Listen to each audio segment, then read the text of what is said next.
Shalom Bapak Ibu Saudara. Shalom. Puji nama Tuhan, kita ada di sini. Satu saja tujuan kita, menyenangkan hati Tuhan dengan pujian dan penyembahan kita. Amin. Mari kita siapkan hati kita. Segala puji hormat hanya bagi nama Tuhan Yesus Kristus, Allah yang kami sembah dan kami tinggikan di sepanjang hidup kami.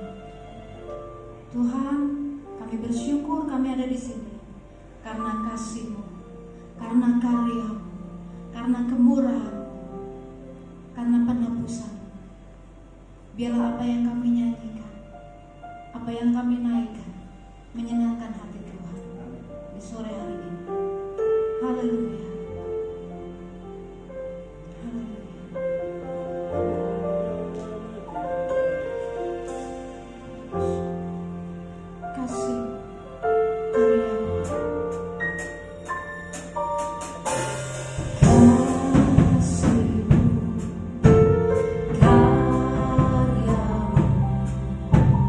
Nyata dalamku.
Hallelujah.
I'm yours, you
Kami rasakan Kau hadir di tengah-tengah kami Bapa. Di saat hati kami menyembah memuji-Mu, di saat kami menaikkan pujian kami dalam ibadah ini, untuk mengagungkan dan memuliakan nama-Mu Bapa, kami yakin Engkau hadir di tengah-tengah kami. Terpujilah nama-Mu Tuhan Yesus, Allah yang kami sembah, Allah yang dahsyat, Allah penolong, pembela kami yang setia. Segala kemuliaan, pujian, hormat, ucapan syukur hanya bagi-Mu kami naikkan ya Bapa. Kalau sore hari ini kami ada sebagaimana kami ada, kami tetap sehat, kami tetap diberkati, kami sangat bersyukur semuanya itu karena kasih karunia-Mu yang Engkau nyatakan di dalam kehidupan kami. Itu semuanya karena pembelaan, perlindungan Tuhan yang Tuhan sudah nyatakan di dalam kehidupan kami. Kami yakin Tuhan perlindungan-Mu itu kekal selama-lamanya bagi setiap orang yang mengandalkan Engkau dan yang setia beribadah kepada-Mu. Terima kasih Bapa. Dalam segala pujian kami yang kami persembahkan di hadapan-Mu pada sore hari ini merupakan dupa yang harum yang menyenangkan hati Bapa di surga. Karena kami menyembah memuji Engkau bukan sekedar di bibir, tetapi lewat hati kami yang penuh ucapan syukur kepada-Mu. Terima kasih Bapa. Di pada saatnya kami mau duduk dengan diam, membuka hati kami dan mengarahkan pikiran kami hanya tertuju kepada-Mu Bapa. Kami merindukan firman-Mu yang mengajarkan jalan-jalan-Mu atas setiap kami. Jika pulang dari ibadah ini Tuhan, Engkau mendapati kami berbeda di saat kami pertama datang di tempat ini. Karena Tuhan memperbarui hidup kami lewat firman-Mu. Firman-Mu akan memerdekakan kami. Dan Roh Kudus yang diam di dalam kami mampukan kami untuk melakukan firman-Mu Bapa. Terima kasih Tuhan. Berfirmanlah ya Bapa. Kami siap untuk mendengar. Dan urapan-Mu yang baru Tuhan turunkan atas setiap jemaat yang mendengar dan hamba-Mu yang Tuhan pakai untuk menyampaikan firman-Mu. Berbicaralah kepada kami Tuhan sore hari ini, karena kami membutuhkan firman Tuhan menjadi arahan dalam hidup kami. Dalam nama Tuhan Yesus Kristus kami berdoa. Yang siap terima firman Tuhan katakan amin. Silakan duduk saudaraku. Shalom. Puji Tuhan, saudara yang dikasih Tuhan. Mari kita sama-sama membaca firman Tuhan di dalam Injil Lukas pasal yang ke-10. Injil Lukas pasal yang ke-10.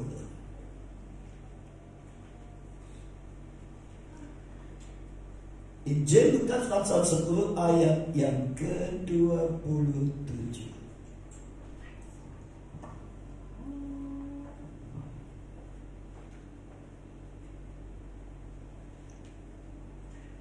Kita akan baca ayat 27 dan 28. Jawab orang itu, kasihilah Tuhan Allahmu dengan segenap hatimu, dan dengan segenap jiwamu, dan dengan segenap kekuatanmu, dan dengan segenap akal budimu, dan kasihilah sesamamu manusia seperti dirimu sendiri. Kata Yesus kepadanya, jawabmu itu benar, berbuatlah demikian, maka engkau akan hidup. Tetapi untuk membenarkan dirinya, orang itu berkata kepada Yesus, dan siapakah sesamaku manusia? Amin. Saudaraku, saya katakan kepada saudara, salah satu cara untuk memperoleh hidup yang kekal itu cuma melakukan dua hal di dalam hidup saudara dan saya. Yaitu yang pertama merupakan hukum yang Tuhan berikan kepada manusia, khususnya kepada setiap orang yang percaya kepada Yesus Kristus. Yang pertama yaitu kasihilah Tuhan Allahmu dengan segenap hatimu, dengan segenap akal budimu, dengan segenap kekuatanmu, dan kasihlah sesamamu manusia seperti dirimu sendiri. Saudara yang dikasihi Tuhan, hukum Taurat ada 10. Tetapi melalui kedatangan Yesus Kristus dan lewat kematian dan kebangkitannya, hukum Taurat yang 10 hukum itu diringkas tinggal menjadi 2. Dari bahasa ayat pertama sampai bait kelima itu ditujukan untuk Tuhan. Hormatilah Tuhan, jangan menyebut nama Allah dengan sia-sia. Hormatilah hari Sabat dan seterusnya, saudaraku. Lalu baru masuk poin ke-6 sampai ke-10. Itu hukum untuk manusia sesama. Itulah sebabnya, saudaraku, satu hari ada seorang pemuda kaya datang kepada Yesus dan dia berkata, "Guru yang baik, bagaimana rahasianya aku bisa memasuki dan menerima hidup yang kekal?" Lalu Tuhan berkata, saudaraku, apa yang menjadi hukum Taurat itu disampaikan. Lalu pemuda kaya itu berkata, "Guru, semuanya itu sudah aku lakukan." Ya, dia berkata dan dia mengutip akan firman Tuhan. Saudaraku, dikatakan, "Hormatilah, kasihlah Tuhan Allahmu dengan segenap hatimu dan segenap bla-bla-bla." Saudaraku, sampai akhirnya dia berkata, "Kasihlah sesamamu manusia seperti dirimu sendiri." Yesus berkata, "Benar katamu itu, sekarang lakukanlah itu." Tetapi pemuda ini untuk membenarkan dirinya, dia mulai bertanya, "Tuhan, siapakah sesamaku manusia?" Lalu Yesus berkata, "Sekarang pulanglah, jualah segala hartamu dan bagikan kepada orang miskin, dan ikutlah aku, maka engkau akan beroleh hidup yang kekal." Pemuda ini begitu mendengar perkataan Yesus, saudaraku, dia tahu, dia dengar akan perkataan Yesus, tetapi dia pulang untuk tidak melakukan firman, tetapi dia pulang dengan hati yang berduka cita karena dia sangat mencintai harta kekayaannya. Akhirnya Yesus Tuhan berkata, "Lebih sukar orang kaya masuk surga daripada seekor unta masuk ke dalam lubang jarum." Saudara yang dikasihi Tuhan, oleh sebab itu, saudara, hari-hari ini Tuhan sedang mencari orang-orang Kristen yang melakukan kedua hal hukum ini di dalam perjalanan hidupnya. Maka saudara dan saya pasti akan beroleh keselamatan. Amin. Yang pertama, hari-hari ini Tuhan mencari hamba-hamba Tuhan.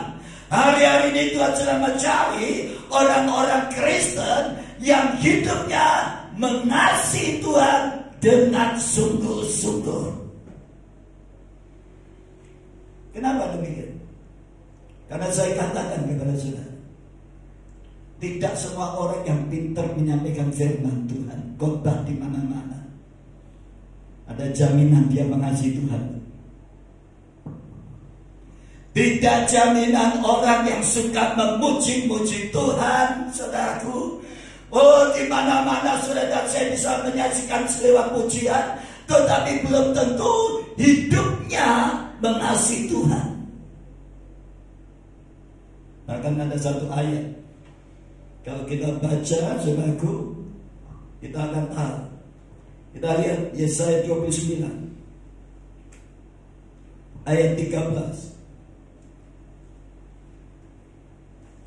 Tidak semua orang Kristen yang datang ke gereja nyanyi dengan sukacita, hidupnya mengasihi Tuhan.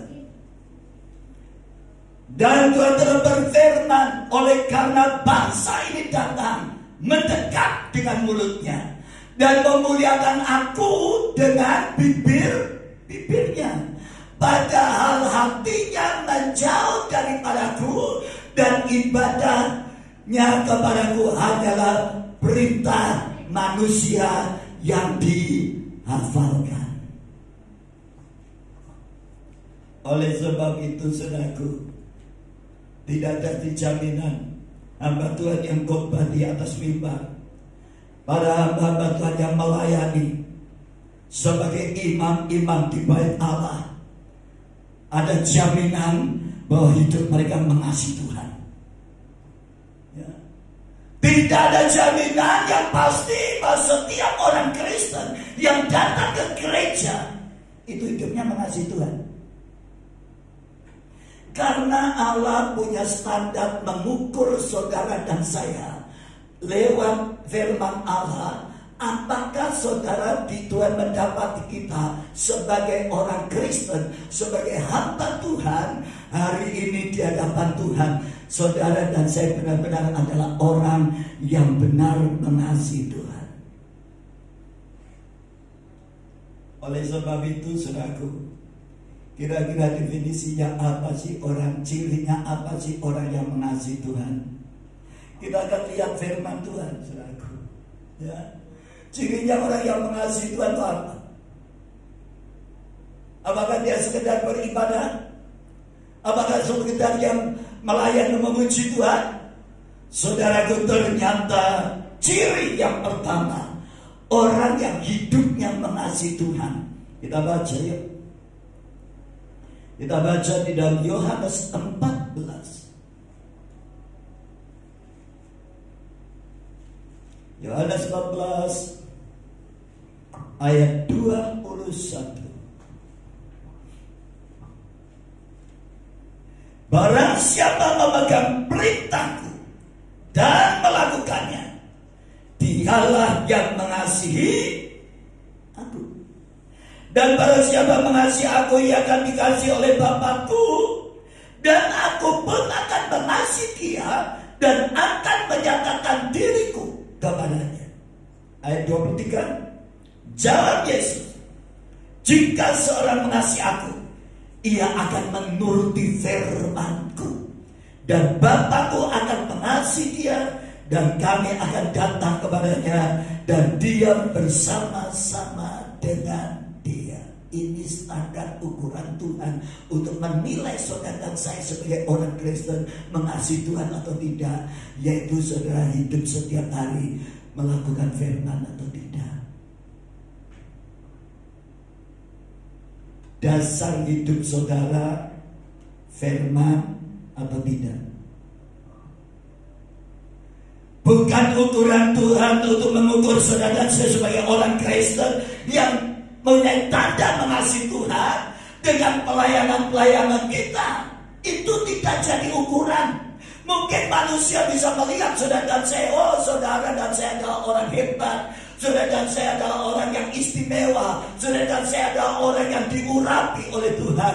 Tetapi Tuhan bukan melihat dari apa yang menjadi pelayanan saudara, kegiatan aktivitas saudara secara rohani, tetapi yang Tuhan lihat, adakah di dalam perjalanan hidup saudara dan saya setiap hari mempraktekkan firman atau tidak di dalam hidup saudara dan saya. Ini loh ukurannya. Banyak orang yang tahu firman, banyak orang yang hafal firman.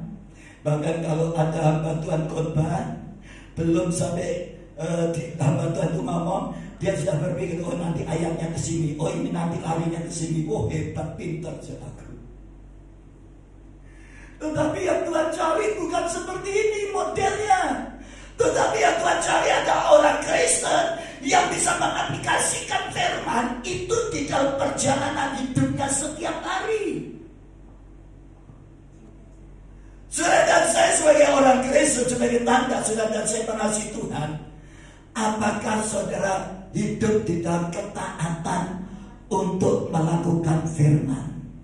Karena orang yang taat melakukan firman, dia akan melihat kuasa firman itu bekerja dalam hidupnya. Kalau Tuhan berbicara, ampunilah musuhmu, ampunilah orang yang menganiaya kamu. Jangan kutuki, tapi berkatilah dia. Sudah bisa?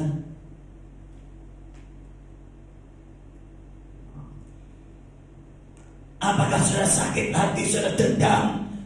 Ya, bertahun-tahun perkataannya itu mengiang-iang, perbuatannya itu menyakitkan hati kita, saudaraku. Dan rasanya sebagai orang Kristen, saudaraku, hari ini saudara dan saya sulit untuk mengampuni. Saya berkata kepada saudara, berhenti melayani, berhenti memuji Tuhan, kalau saudara dan saya tidak bisa boleh menjadi pelaku firman. Apa artinya kita jadi Kristen? Apa artinya saudara dan saya menjadi hamba Tuhan? Kalau ternyata Tuhan melihat saudara dan saya tidak cakap untuk melakukan firman. Pada waktu Tuhan menyuruh saudara dan saya memberkati,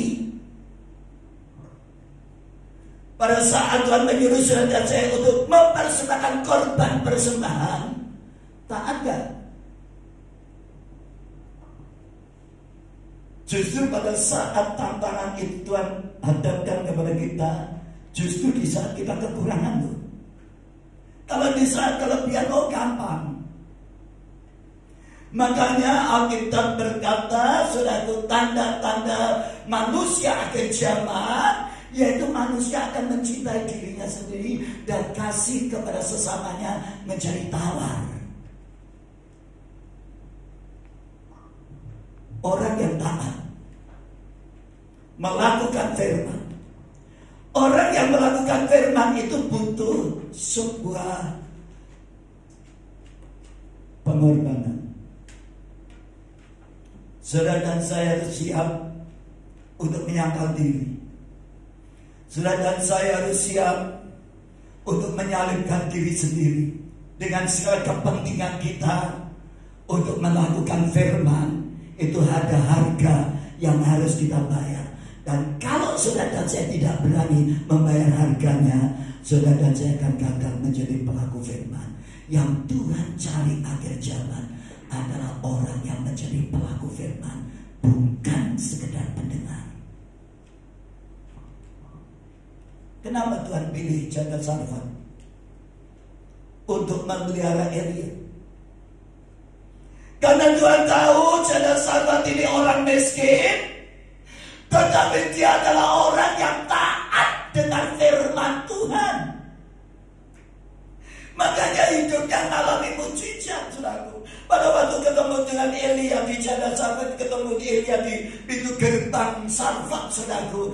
Elia melihat janda itu sudah mengambil potongan kayu di tanah. Lalu Elia berkata, "Ibu, tolong berikan aku air supaya aku dapat minum." Lalu kemudian Elia berkata, "Tapi jangan lupa juga buatkan aku roti bundar kecil daripadanya."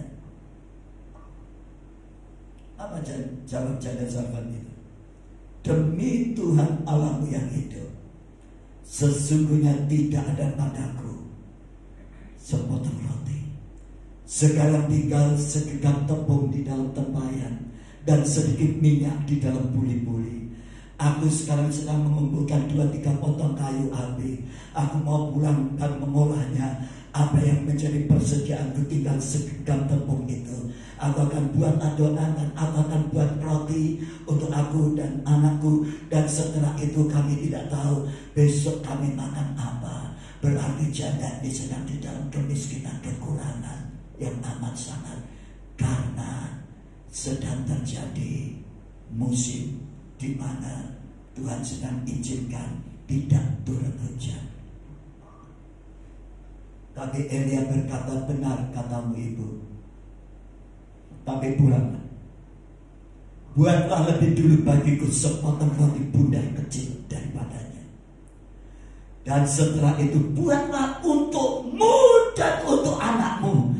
Sebab demikianlah firman Tuhan, tepung di dalam tempayan yang engkau miliki itu tidak akan habis, dan minyak di dalam buli-buli itu tidak akan berkurang sampai Tuhan menurunkan hujan ke atas muka bumi." Janda Sarfat ini pulang. tanpa mulai mengotak-atik firman dengan pikiran dan perasaannya. Tapi dengan taat dia ambil tepung di dalam tempayan itu dan dia mulai buat adonan, saudaraku. Dan begitu selesai jadi roti, diserahkan kepada Elia. Dan kemudian dia kembali ke dapur dan dia buat lagi. Ternyata firman itu digenapi. Dan tepung di dalam tempayan dan minyak di dalam buli-buli itu tidak akan pernah berkurang. Amin. Sampai Tuhan menggenapi janjinya. Oleh sebab itu saudaraku yang Tuhan cari hari-hari ini adalah orang Kristen yang mempercayai firman bahwa mujizat itu pasti akan terjadi kepada orang yang suka memberi. Itu tidak akan pernah kekurangan. Amin. Itulah sebabnya saudaraku, berapa banyak seringkali kita didapati oleh Tuhan seperti orang pemuda kaya ini, saudaraku, tidak berani berbagi, apalagi di saat tantangan yang Tuhan berikan itu adalah di saat kondisi saudara dan saya di dalam finansial, saudara dan saya lagi prihatin. Halo. Secara manusia, hari-hari ini banyak pendeta yang mengalami krisis, saudaraku. Karena apa? Tidak ada ibadah. Dan resikonya kalau tidak ada ibadah, saya bisa tahu, kembangkan sendiri. Tetapi Tuhan ingin saudara dan saya mempercayai firman bahwa orang yang memberi, dia akan makin diberi dan diberkati oleh Tuhan. Oleh sebab itu saudara yang dikasihi Tuhan, oleh Tuhan ingin supaya saudara hari-hari ini bangkit untuk percaya dan belajar apa yang sudah dengar, firman yang sudah dengar lewat YouTube atau lewat persekutuan atau lewat ibadah. Saudara dan saya pulang dari gereja ini, saudara belajar yuk. Belajar menjadi orang Kristen yang menjadi pelaku firman. Kenapa banyak orang Kristen puluhan tahun ke gereja sampai karaten, hidupnya gak pernah berubah karakternya? Jawabannya cuma satu, karena dia tidak berani menjadi pelaku firman. Oleh sebab itu saya berkata kepada saudara dan saya, kita sebagai anak Tuhan, kalau saudara dan saya tidak melakukan firman, maka sia-sialah kekristenan kita. Ya, sia-sialah jerih payah kita untuk melayani, sia-sialah pengorbanan kita untuk pekerjaan Tuhan. Kalau ternyata Tuhan mendapati saudara dan saya selama ini hanya menjadi pendengar yang baik, senang dengan khotbah yang baik, saudaraku. Apalagi hari-hari ini banyak orang Kristen punya idola sendiri. Siapa yang menjadi idolanya sebagai seorang pengkhotbah? Tapi saya beritahukan kepada saudara, akhir zaman orang tidak lagi bisa mendengar nasihat yang baik, tapi mereka akan mengumpulkan guru-guru untuk menyenangkan telinga. Oleh sebab itu saudara, yang pertama yang Tuhan cari hari-hari ini di antara orang Kristen menjelang akhir zaman ini adalah anak-anak Tuhan yang hidupnya benar-benar mengasihi Tuhan. Dengan cara kita belajar menjadi anak Tuhan yang melakukan firman, apapun resikonya, apapun harga yang saudara dan saya harus bayar. Yuk, mungkin untuk melakukan firman, saudara dibutuhkan kerendahan hati dan kesabaran menyalurkan diri. Satu hari, saudaraku, adik saya dan mama saya datang ke rumah saya. Pada saat itu mama saya dan adik saya mau pulang ke Kendari, karena adik saya ini adalah perintis gereja GKA pertama di Kendari. Ya. Jam 4 dia harus check in di bandara. Jadi setelah makan malam, Kami bertiga berempat ngobrol. Pada waktu ngobrol, adik saya ngomong sama saya begini, Koin, dukung aku dalam doa ya, supaya perintisan kita ini berhasil. Karena hari-hari ini banyak orang-orang Tionghoa di Kendari yang mulai bertobat dan terima Yesus. Salah satunya seorang pengusaha pemilik hotel yang baru bertobat dan dibaptis oleh adik ipar saya. Lalu saya berkata, iya nih, jangan khawatir, aku selalu berdoa untuk kamu kok. Lalu dia nyontoh begini, aku juga berdoa untuk kamu kok. Dia berkata begini. Lalu saya tanya, kamu doa apa untuk aku? Lalu dia berkata, aku berdoa kepada Tuhan supaya kamu menjadi hamba Tuhan yang dipakai Tuhan luar biasa. Saya berkata nih, amin, terima kasih.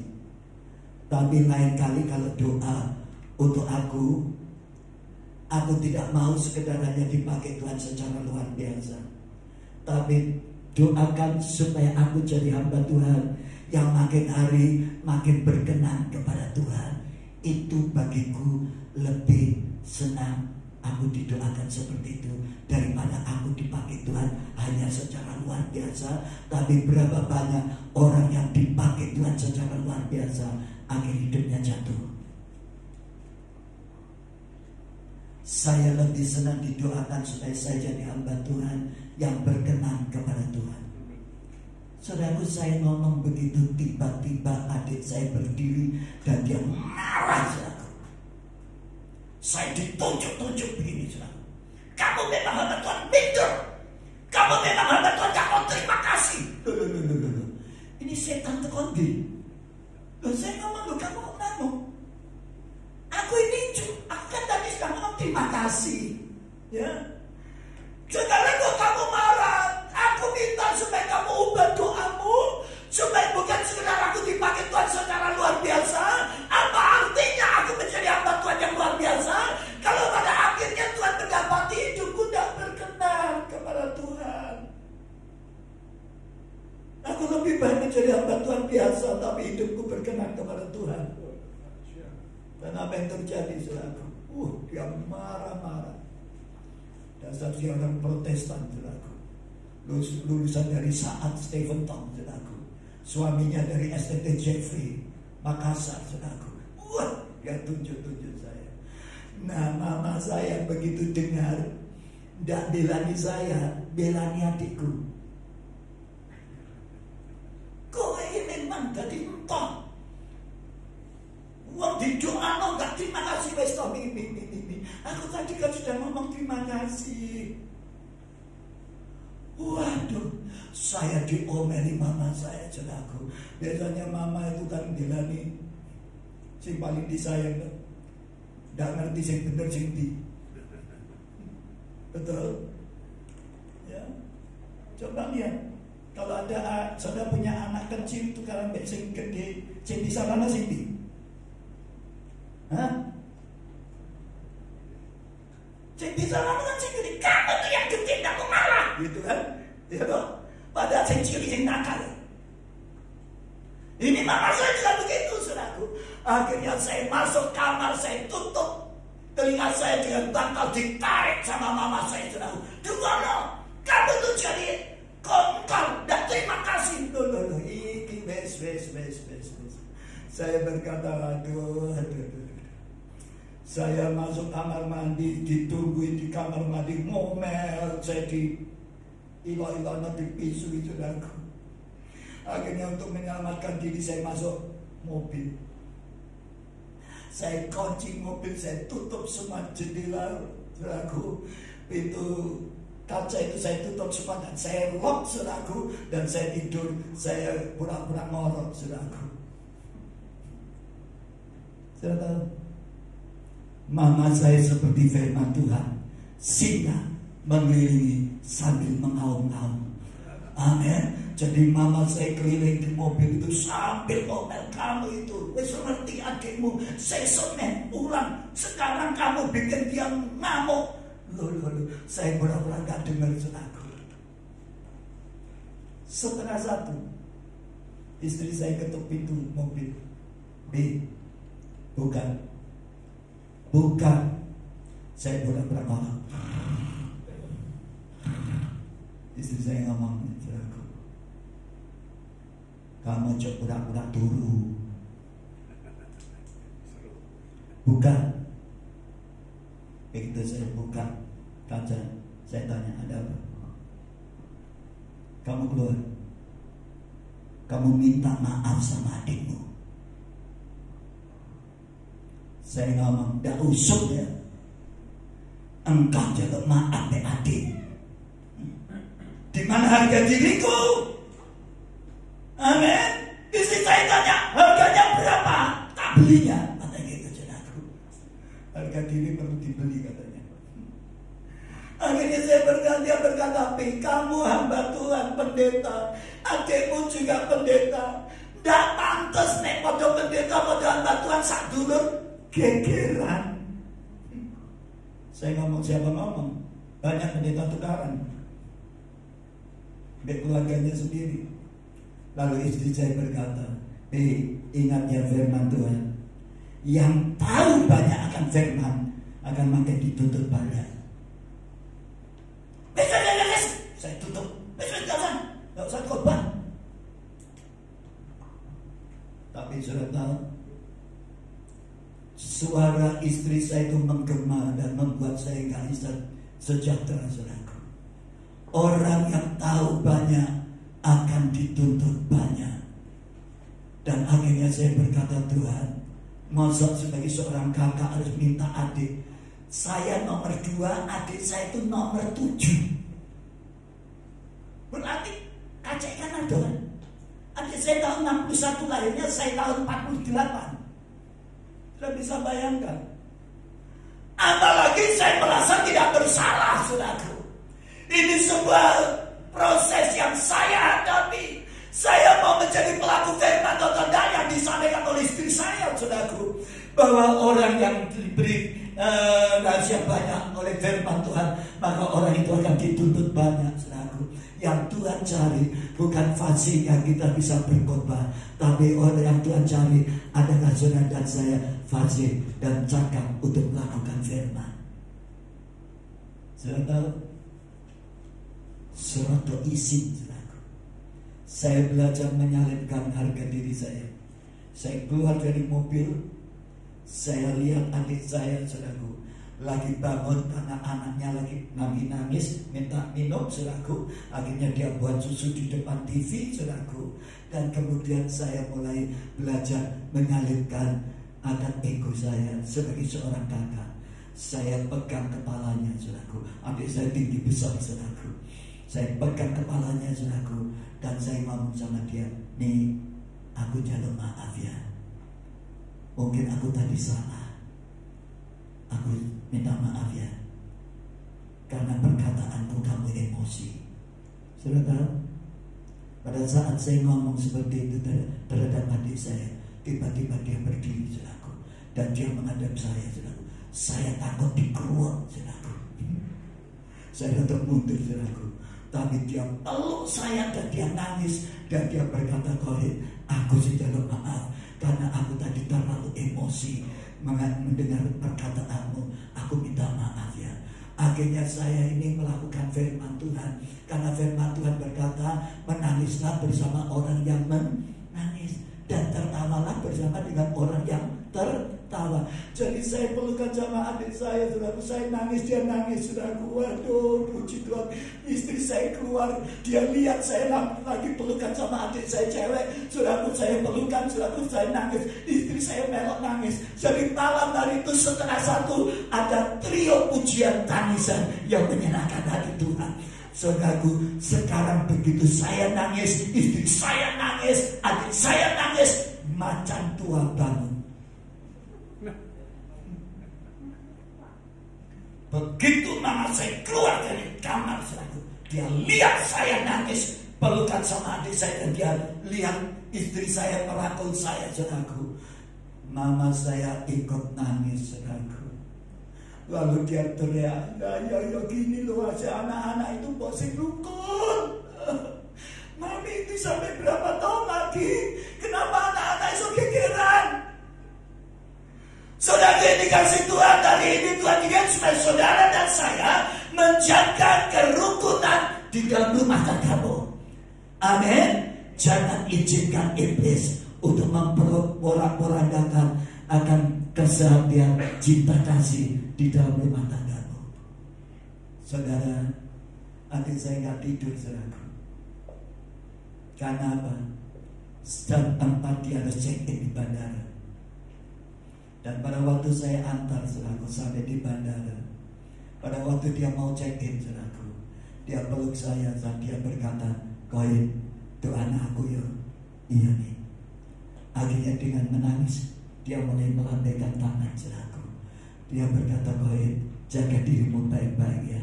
Lalu saya tidak tahan, saudaraku, saya menangis. Saya lihat dia di dalam perjalanan kembali, di dalam pelayanan yang membutuhkan sebuah pengorbanan dan perjuangan, saudaraku. Hampir saja, saudaraku, kalau saya tidak tahan melakukan firman, saya sama adik saya bisa musuhan.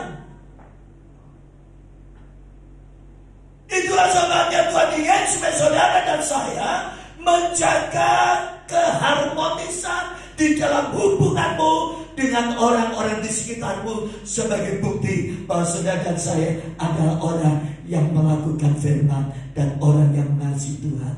Orang yang mengasihi Tuhan adalah orang yang cirinya taat melakukan firman. Buang harga dirimu, buang ego,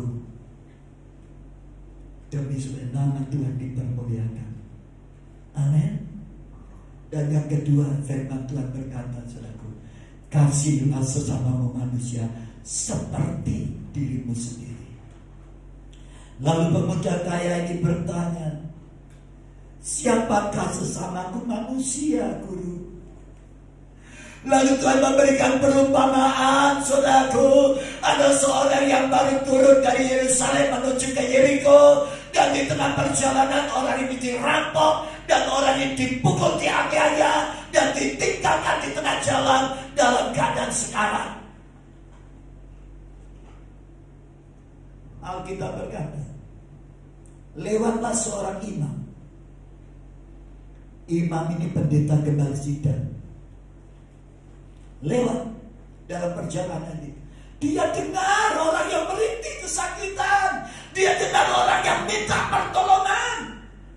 Tapi apa yang terjadi, saudara, pada waktu dia lihat orang itu terkapar dengan luka-luka di tubuhnya karena korban perampokan, imam ini menyingkir di jalan seberangnya, saudara. Kemudian tidak berapa lama lagi lewatlah orang-orang Lewi. Orang Lewi itu bisa WL, bisa pemain musik, bisa singer, bisa petugas rekaman, bisa petugas kolektan. Pokoknya orang yang melayani di bait Allah itu dari suku Lewi, itu yang ditetapkan bukan sebagai imam yang melayani, saudaraku. Dan apa yang terjadi, saudaraku? Dan pada saat orang Lewi ini mendengar teriakan seruan, rintihan orang yang sedang sekarat itu, saudaraku, dia seperti imam, dia lihat orang itu, saudaraku, dalam keadaan sakit terkapar, saudaraku. Orang Lewi ini juga menyingkir, takut resiko. Kalau jangan-jangan dia tolong tuh butuh pengorbanan, mengorbankan harta, mengorbankan waktu, dan mengorbankan keselamatan jiwanya juga, saudaraku. Akhirnya imam dan orang Lewi ini menyingkir. Lalu Tuhan berkata, lewatlah seorang Samaria. Orang yang dianggap orang kafir, orang yang dianggap orang yang tidak menyembah Tuhan oleh bangsa Israel. Pada saat orang Samaria ini mendengar ada orang yang butuh pertolongan, saudaraku, apa yang terjadi?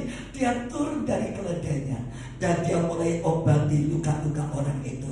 Dan kemudian dia naikkan orang itu ke atas keledainya dan dituntun masuk ke sebuah desa. dan dicarikan penginapan. Akhirnya di penginapan itu dia keluarkan 200 dinar dan dia berkata kepada pemilik penginapan, rawatlah dia. Apabila kamu belanjakan lebih daripada apa yang kau berikan, nanti aku akan ganti kalau aku kembali. Lalu Tuhan bertanya kepada orang-orang di sekitarnya, siapakah menurut kamu orang yang menjadi sesama manusia? Lalu orang-orang di sekitar Yesus berkata, orang Samaria yang melakukan firman ini. Saudara, ini dikasih Tuhan.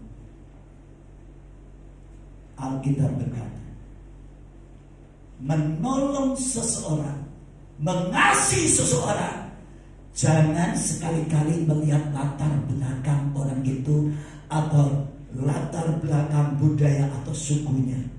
Tetapi kalau orang itu butuh benar-benar pertolongan, jangan menutup hatimu dan jangan lipat tanganmu dan ulurkan kepada mereka. Dulu ya, maaf, saya kalau disambati orang, saya lihat dia sama-sama jemaat Betani atau enggak. Dulu saya di Betani, dia satu organisasi enggak, dia satu sinode enggak. Gembala sidang yang minta bantuan saya boleh lihat dia satu sinode atau enggak. Kalau enggak, saya ngomong, kamu kok enggak minta bantuan sinode?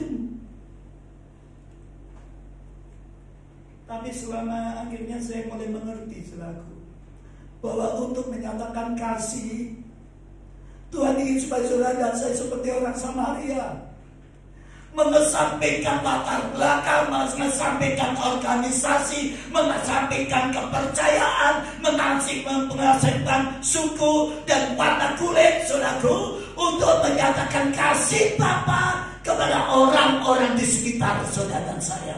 Ini loh yang Tuhan minta. Dulu saya punya yayasan Bina Putra, dan saya membantu anak-anak sekolah sampai SMA.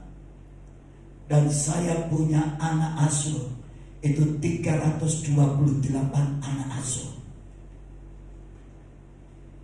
Dulu saya kepingin membantu anak-anak Tuhan, anak sekolah minggu di pedalaman dan di pedesaan.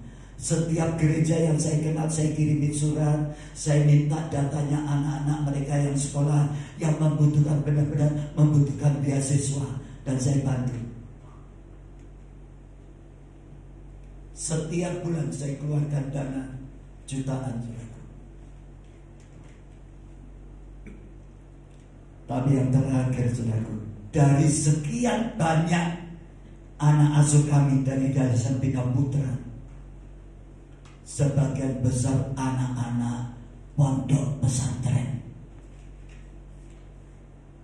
Setiap saat datang, saudaraku, dari pondok ini, saudaraku, dari madrasah ini, sampai di Ketapang, sampai di Bali, saudaraku, Gilimanuk, sampai ke Banyuwangi, Jember. Saya juga heran dari mana mereka tahu kalau saya ini sudah memberikan beasiswa. Tapi sudah tahu apa yang terjadi, saudaraku, pada saat Pak Pos itu seringkali ngantarkan surat, saudaraku, dulu. Saudaraku, seringkali Pak Posnya berkata, Pak Endra, sekarang Pak Endra banyak ya dari pondok pesantren yang Bapak bantu. Saya berkata, alhamdulillah. Selama saya ingin membantu, saya belajar mengesampingkan agamamu apa, saya mengesampingkan akan warna kulitmu apa, saya mengesampingkan sukumu apa. Tetapi saya melihat kalau orang itu butuh bantuan, saya akan sekuat tenaga. Saya bersyukur kalau saya bisa membantu. Sebagai dikasih Tuhan, yang pertama, mengasihi manusia harus tanpa memandang segala sesuatu, seperti orang Samaria ini.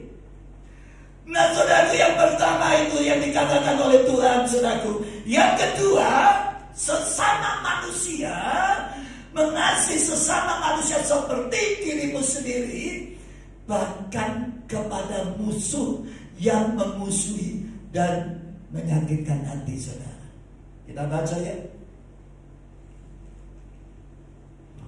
Lukas pasal 6. Lukas pasal 6 ayat 27 dan ayat 28.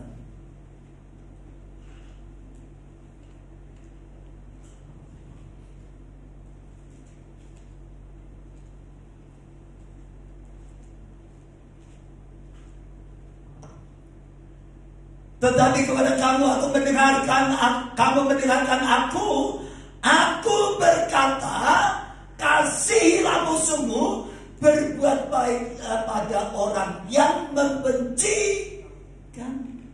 Ayat terusnya, mintalah berkat bagi orang yang mengutuk kamu, berdoalah bagi orang yang mencaci kamu.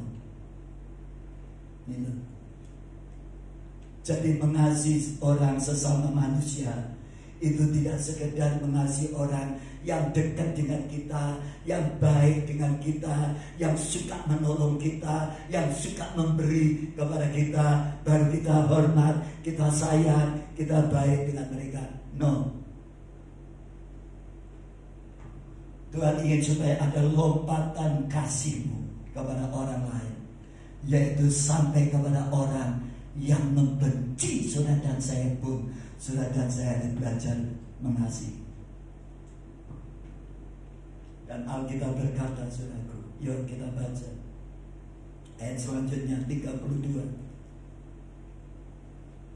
Dan jika kamu mengasihi orang yang mengasihi kamu, apakah jasamu? Karena orang-orang berdosa pun mengasihi juga orang-orang yang mengasihi mereka. Sebab jikalau kamu berbuat baik kepada orang yang berbuat baik kepadamu, apakah jasamu? Orang-orang berdosa pun berbuat demikian. Jadi kalau selama ini saudara dan saya sebagai orang Kristen hanya bisa berbuat baik kepada orang yang berbuat baik kepada kita, itu umum. Orang kafir pun bisa melakukan. Tapi ada kasih yang sempurna, ada kasih yang luar biasa yang telah ditunjukkan oleh Tuhan Yesus lewat perumpamaan tentang orang Samaria ini, saudaraku. Orang yang dibenci oleh orang Israel, orang yang dianggap najis oleh orang Israel, orang yang dianggap kafir oleh orang Israel. Justru orang inilah yang menolong orang Israel. Saudara, kalau orang Kristen sudah kehilangan kasih, Tuhan bisa pakai orang kafir untuk mengasihi sesamanya. Berapa banyak saudaraku, saat pandemi ini saya seringkali mendapat WA yang membuat saya tertemplak banget, saudaraku. Karena apa? Yayasan-yayasan Buddha, orang-orang Konghucu, mereka kumpulkan dana bermiliar-miliar dan mereka sumbangkan untuk menangani COVID-19 ini, saudaraku. Tapi saya belum pernah dengar gereja nyumbang dengan nilai miliaran. Amin.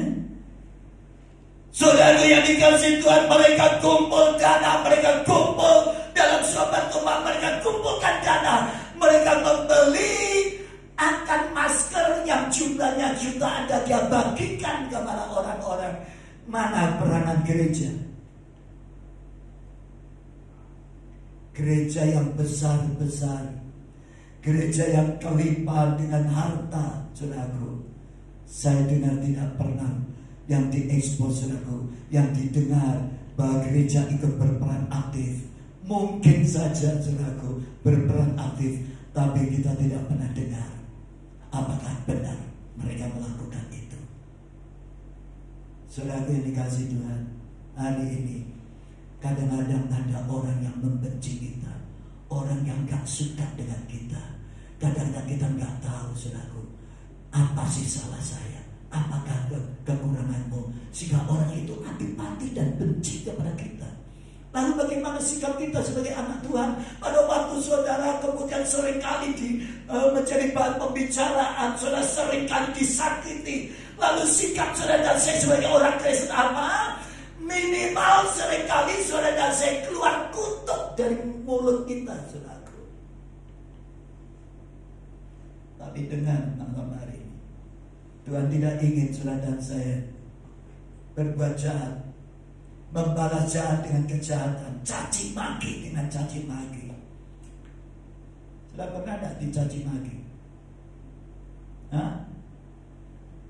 Di sini ada istri yang suka caci maki suami. Di sini ada suami yang suka caci maki istrinya. Atau orang tua yang seringkali mencaci maki anaknya.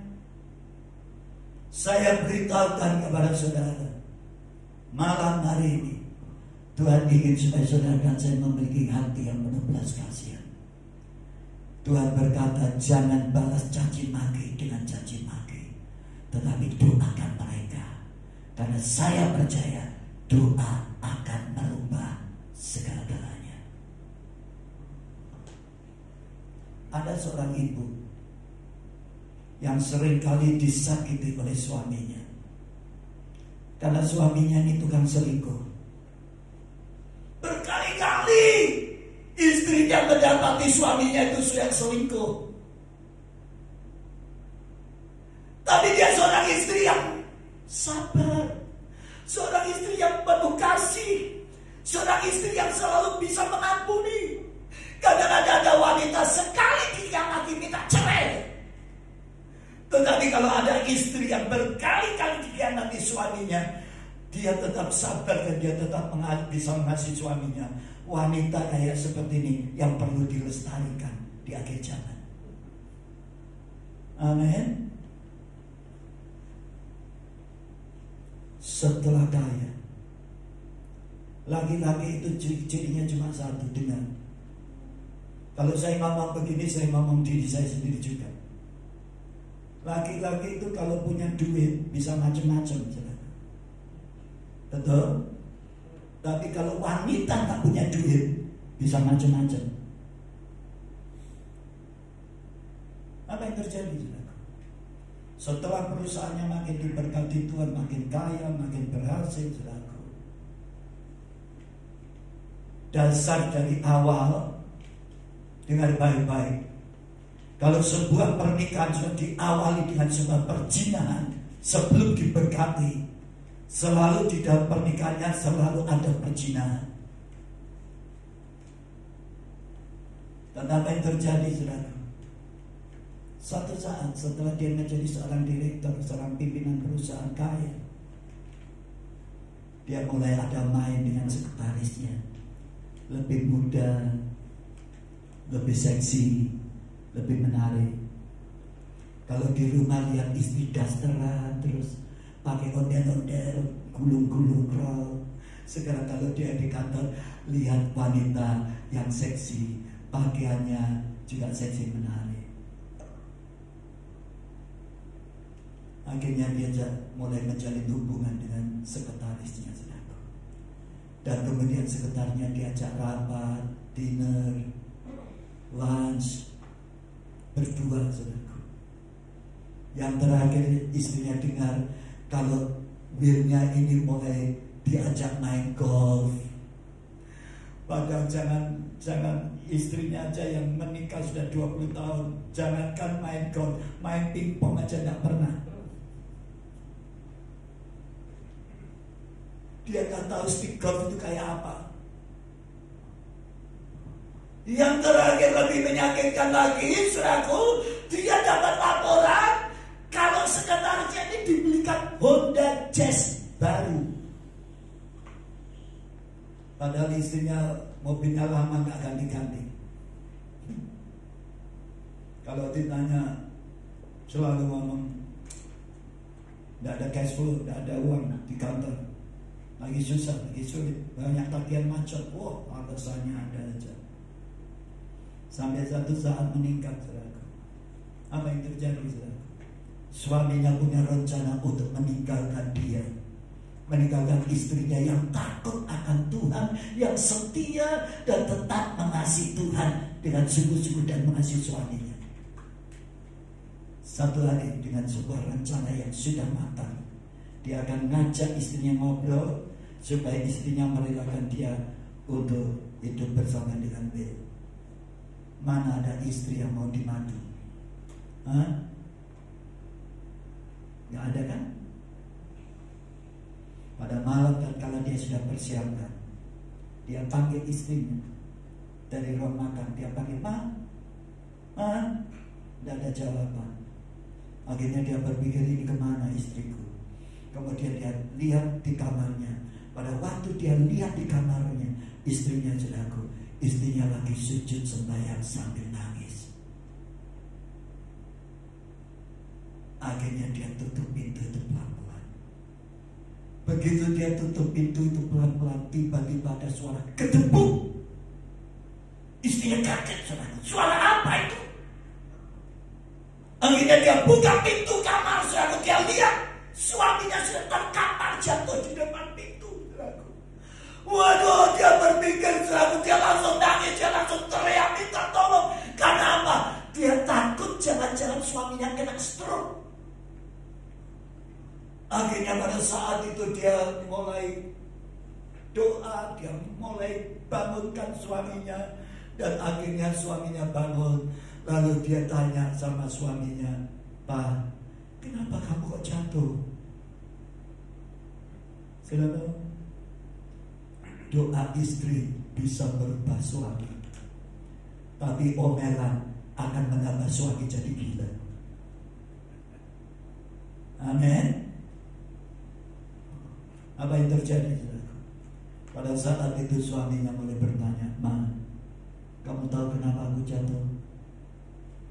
Karena pada waktu aku membuka pintu kamar, aku lihat kamu sedang sujud menangis lagi berdoa. Dan yang membuat aku terkejut sekali, aku melihat ada sosok seorang berjubah putih yang sedang memegang kepalamu. Sudah tahu? Sejak itu suaminya berkata, "Ma, aku minta ampun. Aku janji aku tidak akan mau menyakiti kamu lagi." Sejak saat itu suaminya bertobat dan keluarganya dipulihkan, dan dia mulai keluarkan sekretarisnya, saudaraku, dan dia kasih pesangon 1 tahun gaji. Saudaraku yang dikasih Tuhan, saya beritahukan kepada saudara,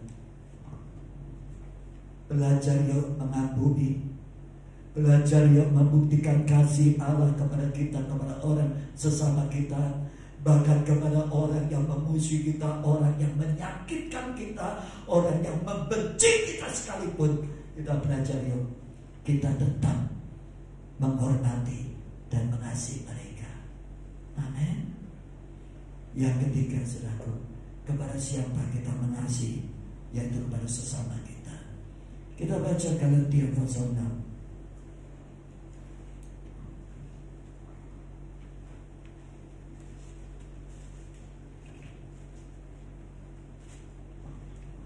Ayat yang ke-10. Karena itu, selama masih ada kesempatan bagi kita, marilah kita berbuat baik kepada semua orang, tetapi terutama kepada kawan-kawan kita seiman.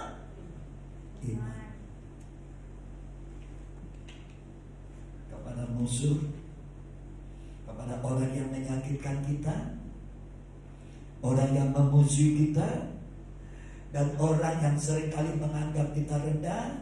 Kita belajar tetap membuktikan di dalam diri kita ada kasih Bapa, kasih yang tanpa melihat akan latar belakang seseorang, seperti yang dimiliki oleh orang Samaria.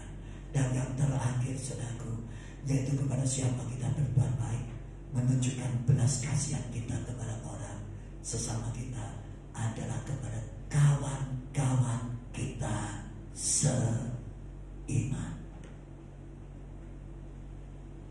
Seiman itu bisa segereja, amin, sekeluarga, dalam sebuah komunitas kita di dalam PD. Bagaimana saudaraku karya Allah dengan dahsyat bisa dinyatakan di dalam sebuah PD, di dalam sebuah gereja, di dalam sebuah komunitas rohani, kalau di dalamnya Tuhan tidak melihat lagi ada kasih di dalamnya, tetapi ada satu kebencian satu dengan yang lain, ada satu hal yang memisahkan mereka, tidak ada kasih di dalamnya. Itulah sebabnya pada waktu Tuhan Yesus di kayu salib, saudaraku, Tuhan melihat orang yang meludahi, Tuhan melihat orang yang menampar dia, dan orang yang melihat Tuhan Yesus melihat orang yang memberi mahkota duri kepadanya, saudaraku. Bahkan orang yang menyanyikan dan mencambut dia, mereka sedang menari-nari dan berpesta di bawah salib Yesus, saudaraku. Tuhan Yesus berkata, Bapa, ampunilah mereka, karena mereka tidak tahu apa yang mereka berbuat. Saudara, hari-hari ini mungkin ada orang yang lagi menyakitkan hatimu. Katakan, Tuhan ampuni, karena mereka tidak tahu apa yang mereka berbuat adalah perbuatan yang salah di hadapan Tuhan. Kita tidak boleh menghina satu dengan yang lain, kita tidak boleh membenci satu dengan yang lain, tetapi bangunlah gereja ini di dalam kasih Bapa yang mengalir memenuhi hidup saudara dan saya. Amin. Tuhan memberkati. Amin.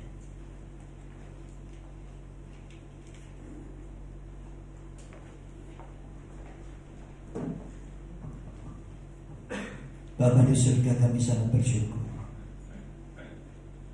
kalau petang hari ini Kau sudah berfirman di tengah-tengah kami, firman yang mengajarkan apa yang menjadi kehendak Bapa untuk kami lakukan sebagai umat-Mu, Tuhan. Biarlah hari-hari ini kami tidak kehilangan kasih kami kepada Bapa di surga. Hari-hari ini kami tidak kehilangan kasih terhadap sesama kami. Tuhan, pimpinlah kami ya Roh Kudus untuk cakap melakukan firman-Mu.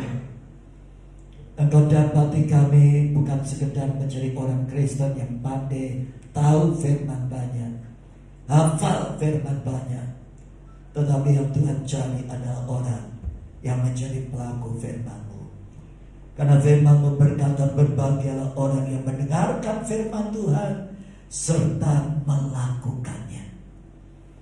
Dan kami percaya dengan kesempurnaan, mendengar dan melakukan adalah sebuah kesatuan yang akan membuat kami menjadi sempurna di hadapan-Mu, Tuhan. Terima kasih Bapa, bila Kau menteraikan firman-Mu, dan bila firman-Mu ini terus benar-benar berbicara di dalam kehidupan kami, mengingatkan kami pada saat kami mulai kehilangan kasih untuk mengasihi orang di sekitar kami. Bila firman-Mu ini mengingatkan kami, Tuhan, dan Roh Kudus akan membawa kami kembali kepada jalan yang merupakan kehendak-Mu, Bapa. Terima kasih Tuhan, kami sangat bersyukur karena Tuhan sudah berbicara kepada kami, berfirman di tengah-tengah kami. Terima kasih Tuhan, berkati firman-Mu sehingga firman ini menjadi rema di dalam setiap hati kami dan kehidupan kami, supaya melalui hidup kami nama Tuhan dipermuliakan. Terpuji nama Allah yang kami suka dalam nama Tuhan Yesus. Sebentar kami akan mempersembahkan persembahan kami, baik persembahan perpuluhan ucapan syukur, persembahan untuk operasional di dalam gereja ini. Bila persembahan kami ini berkenan kepada-Mu Bapa, Aba berdoa berkatilah tangan-tangan yang memberkati gereja Tuhan di tempat ini lewat persembahan mereka. Terpujilah nama-Mu Bapa, hanya di dalam nama Tuhan Yesus Kristus kami berdoa. Yang siap memberikan persembahan katakan amin.